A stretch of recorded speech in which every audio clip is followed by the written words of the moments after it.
উনি আমার অগ্রগামী নিজে চলে আসছে, আমি খুবই খুশি, আমাদের মিলি খুশি, আমার তো খুশি। আমরা এটা অব্যাহত রাখবো, আমাদের বন্ডিংটা থাকবে ভালো। আমরা তো মানুষের জন্য রাজনীতি, দেশের জন্য। তারেক রহমান সাহেব খুব সুন্দর কাজ করছে।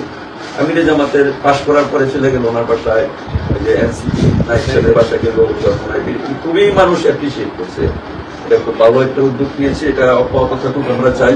বিভিন্ন অকেশনালি রাজনৈতিক মতামতে আবশ্যিক কিছু পার্থক্য থাকবে, সেটা আমি হাইলাইট করবো, সুন্দর করে হাইলাইট করবে, এটা কোনো ত্রুটি না। আমাকে বলবো এইভাবে গেলে ভালো হয়, এইভাবে গেলে ভালো হয়, এটা বলবো এটা রাজনীতিতে থাকবে।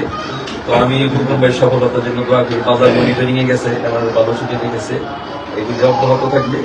আর সব ফুকন ভাই সব পারবে না, আমাদের সহযোগিতা লাগবে, আমাদেরও করতে হবে। যে এলাকার লিডারশিপ আছে তারও এলাকা সে মনিটরিং করে দেখুন।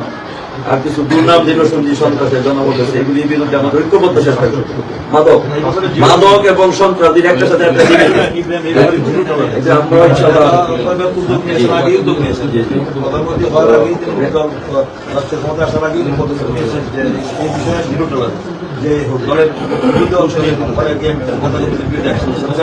অনেকে দল থেকে বসে করা হয়েছে।